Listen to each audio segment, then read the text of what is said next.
I was standing by the dessert table at my brother's wedding, holding a tray of cake slices when I heard someone laugh. At first, I thought they were laughing at a joke. I smiled without thinking, ready to hand out more plates, until I heard Madeline's voice rise over the music. "She looks like the waitress," she said, pointing right at me.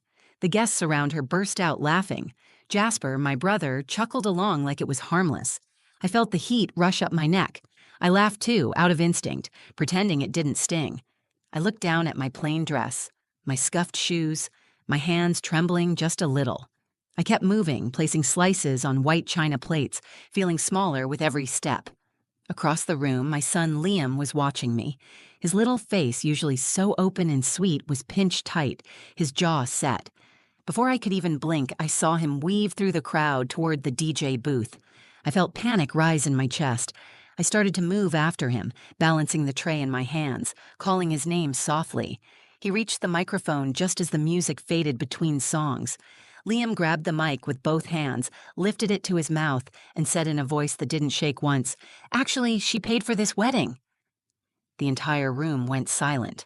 The laughter died like someone had cut the strings off a puppet show. Every face turned toward him, then toward me.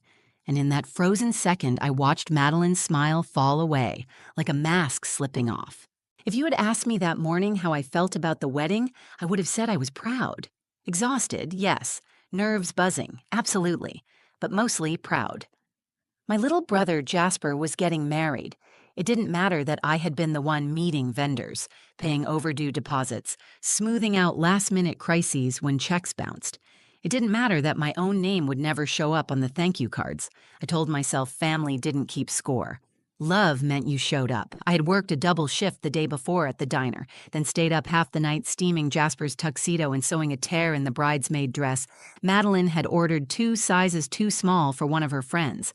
My hands were still sore when I slipped into my dress that morning. A simple navy blue A-line I had found on clearance last year, never imagining it would someday serve as my best wedding outfit. I tucked a strand of hair behind my ear, dabbed on a little mascara, and told myself it didn't matter if no one noticed me. This was Jasper's day. The reception was held in a sprawling white tent on the lawn of Madeline's family estate. Fairy lights hung overhead like stars caught in a net. A jazz band played soft, elegant music, while waiters in black and white uniforms floated between guests carrying silver trays of champagne. Everywhere I looked, there were crisp linens, polished glassware, towering centerpieces dripping in roses and crystals. It was beautiful. Just like Madeline had dreamed, Jasper looked good. Nervous, but good. He caught my eye once during the photos and gave me a little wink. It was the same grin he used to give me when we were kids, sneaking cookies from the kitchen after bedtime. I smiled back and gave him a thumbs up. Whatever differences had grown between us over the years, today wasn't the day to dwell on them. Liam stood beside me, fidgeting with the cuffs of his little suit jacket. He hated dressing up, but he hadn't complained once. He knew how important this day was for Uncle Jasper. He knew how much work his mom had put into making it happen. "You doing okay?" I asked him, squeezing his shoulder gently. He nodded but didn't say anything. His eyes were scanning the crowd, wary and a little overwhelmed. "Look at all this," I said, trying to lighten the mood. "Fancy, huh?" Liam shrugged. "Looks expensive." I laughed under my breath and ruffled his hair.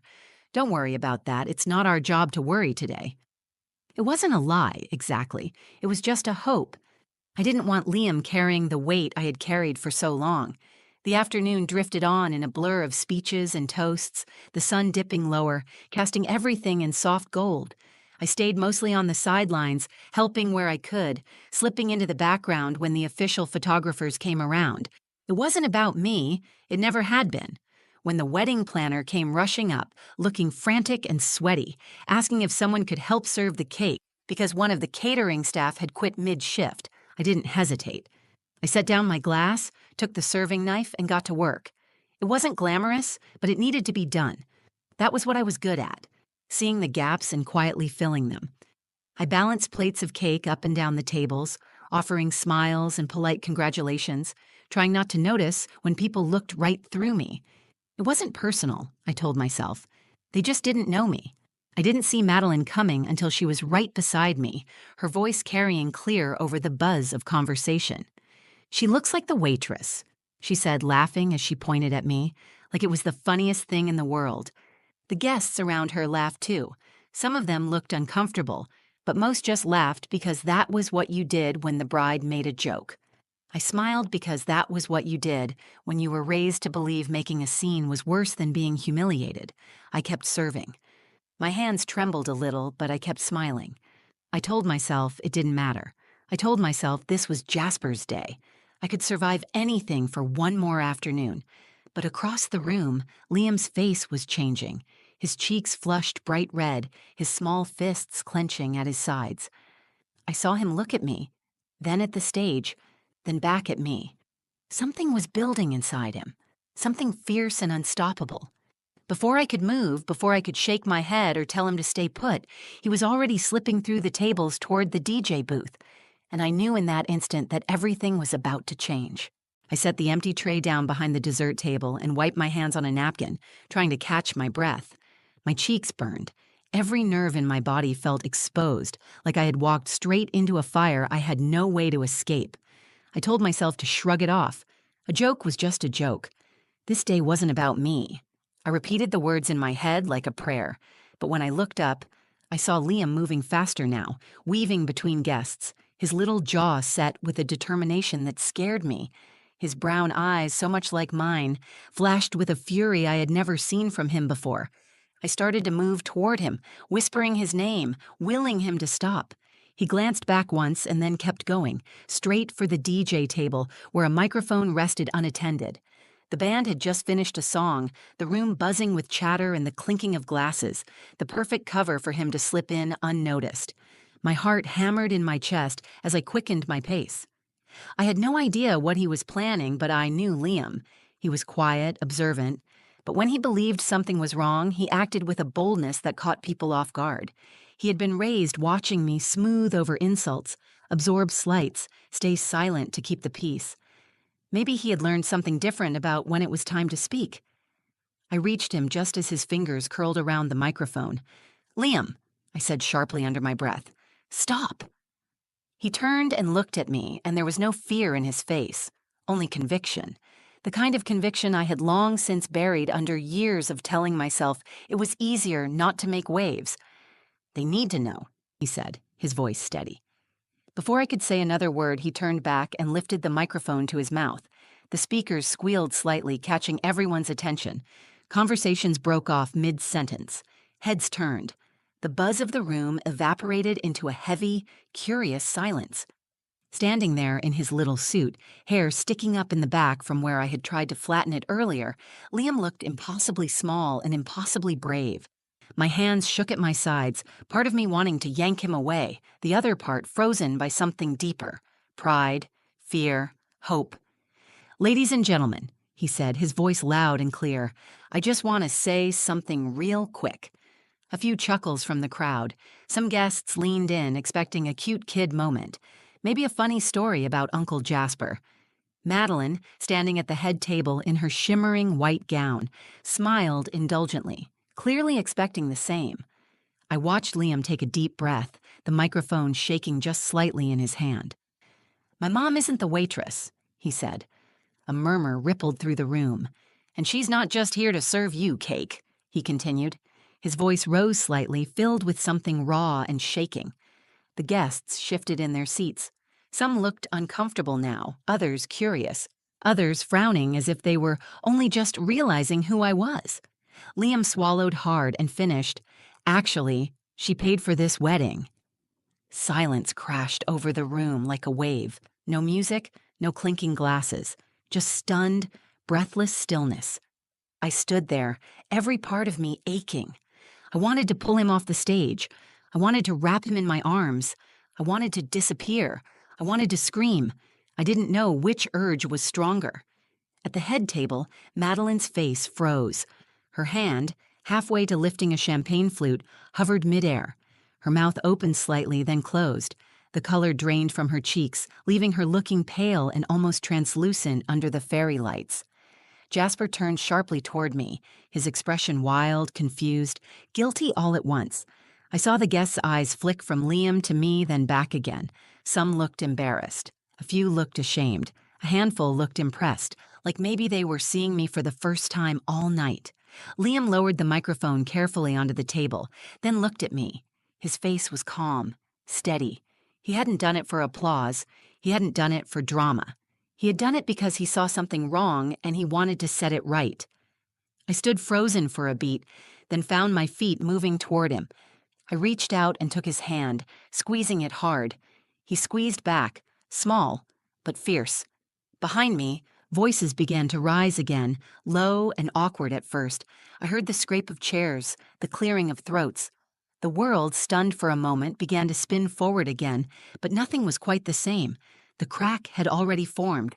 The perfect shell of the day was broken, and there, standing hand in hand with my son, I realized something had shifted inside me too, something I hadn't even known I needed. I wasn't invisible anymore. For a moment, I stood rooted to the spot, holding Liam's hand in mine, feeling the whole weight of the room press down on us.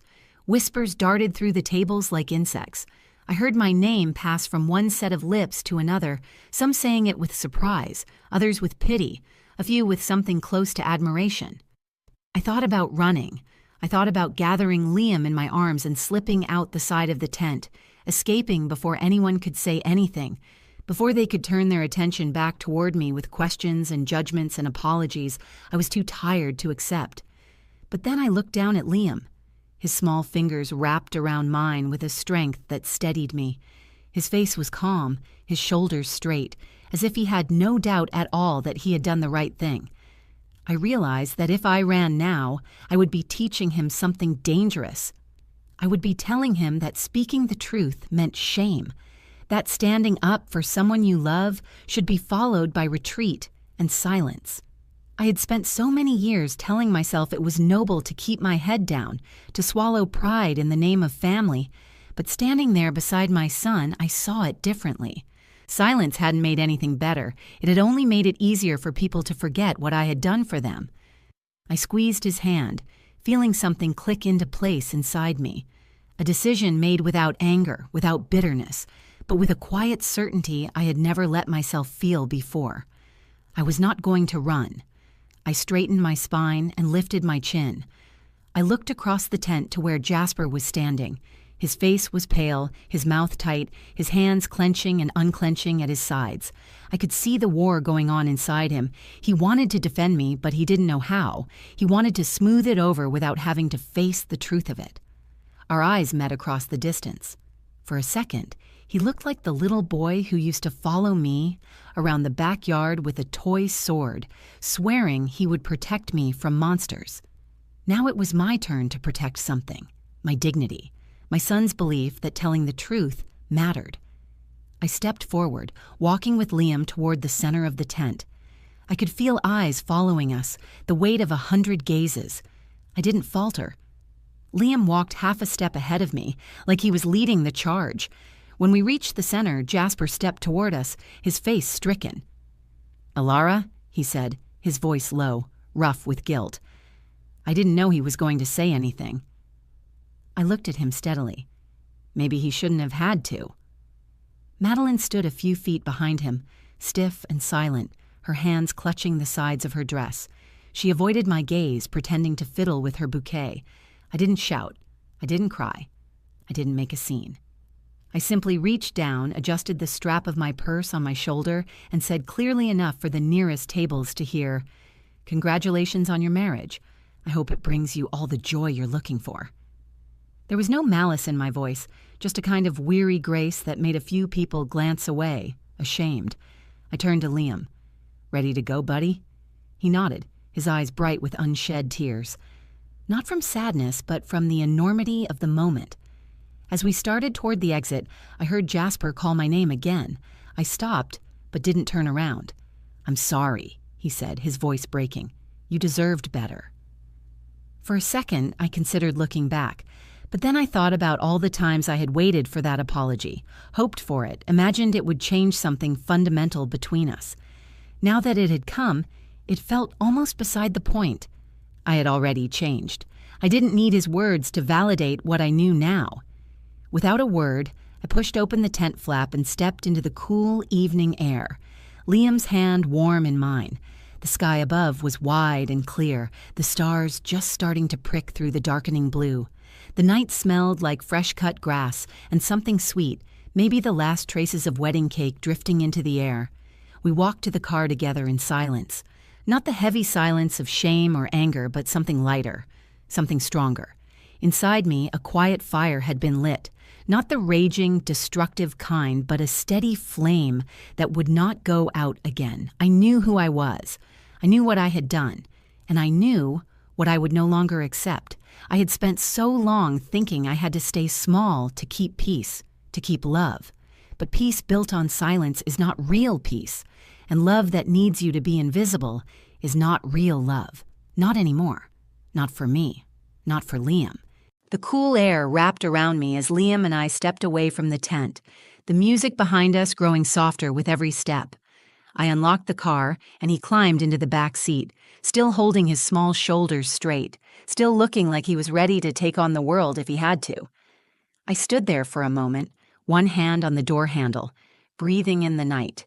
I could have gotten in. I could have driven away and left it all behind. But something in me hesitated. A lifetime of swallowing my pride had made walking away feel like the only choice. Tonight felt different. Before I could talk myself out of it, I turned back toward the tent. Through the open flaps, I could see the guests beginning to scatter. Some were pretending nothing had happened, diving back into their conversations and laughter. Others stood in small groups, casting glances toward the empty spot where Liam had made his announcement. A few people looked toward me, quickly looking away when they realized they had been caught staring. Jasper stood near the entrance, his hands jammed into his pockets, his face twisted with regret. When he saw me coming, he straightened, taking a few hesitant steps forward. "I was looking for you," he said. "I was right here," I answered, my voice even. He opened his mouth, closed it again, then tried once more. "Can we talk?" I glanced back at the car where Liam sat watching us through the window, his forehead pressed lightly against the glass. I nodded once, curt and firm. I didn't owe him my time, but for the brother who once tied a blanket around his neck and called himself my protector, I would listen. We stepped a little away from the entrance, just far enough that we could speak without the whole wedding listening in. "You didn't have to do all that," Jasper said, rubbing the back of his neck. "Maybe not," I said, "but I did." He looked down at the ground. "I should have thanked you. I should have defended you when Maddie said what she did. I just froze. I thought it would be easier to laugh it off." "Easier for who?" I asked. He winced. "For me, I guess." For the first time all night, I saw it land. The realization of what his silence had cost. Not just my dignity, but his own understanding of who he was supposed to be. "I thought keeping it quiet was what you wanted," he said. "You never asked for recognition?" "I never asked because I didn't want to make you feel bad," I said. "Because it was a gift, not a debt. But a gift doesn't mean you get to pretend the person who gave it doesn't exist." He nodded slowly, his eyes glassy under the soft lights strung across the lawn. "I don't know how to fix it," he said. "You start by not letting people laugh at the ones who love you most," I said. "You start by not being afraid to tell the truth." We stood there in the night, two siblings who had spent a lifetime orbiting around old hurts and unspoken words. It wasn't everything I needed, but it was more than I had expected. Behind him, I caught sight of Madeline standing stiffly by the dance floor, surrounded by a few of her friends. She kept glancing over her shoulder at us, her mouth tight. I felt no urge to go to her. Her silence tonight had spoken louder than anything she could have said now. "I'm sorry, Alara," Jasper said again, his voice raw. "I believe you," I said, "but you need to be better. For yourself, for her, and for me." He nodded once, a deep, slow movement that seemed to cost him something. Then he reached into his jacket pocket and pulled out a small velvet bag. "I was going to give you this after the honeymoon," he said, holding it out. "But maybe it's better now." I hesitated, then took it. Inside was a simple silver necklace with a small sapphire stone, my birthstone. Not flashy, not expensive, just something that said he remembered. "Thank you," I said, my voice catching for the first time all night. We stood there a moment longer, and then I turned back toward the car. I had said what I needed to say. I had stayed not because I had to, but because I chose to. When I opened the car door, Liam beamed at me like I had just won a battle neither of us had dared to name. "Ready, buddy?" I asked. He nodded so hard his hair flopped over his forehead. "Ready." As we pulled away from the estate, the lights of the wedding fading behind us, I felt something lift off my shoulders. Not the memory of what had been said or done, but the weight of all the times I had stayed silent when I should have stood tall. Tonight, thanks to a boy who had more courage in his small hands than I had carried for years, I had remembered how, and I would not forget again. The highway stretched out ahead of us, dark and endless, broken only by the occasional blur of headlights passing in the opposite lane. Liam had kicked off his shoes and curled up in the back seat, humming softly to himself as he stared out the window. I kept one hand on the wheel and the other resting lightly on my lap, my thumb absently brushing the small velvet bag that now lived in my coat pocket. I thought the sadness would come once we pulled away from the estate. I thought regret would find me. That had always been the pattern. Stay silent, swallow the hurt, drive home with a tight chest and a head full of words I wished I had said. But tonight was different. There was no sadness sitting in the car with us. Only a quiet, steady peace. Liam shifted, sitting up straighter, his voice breaking the silence between us. "Did I get you in trouble?" he asked, his tone unsure now that the adrenaline had worn off. I glanced at him through the rear-view mirror, meeting his worried eyes. "No," I said. "You reminded me who I am. You did exactly what I needed."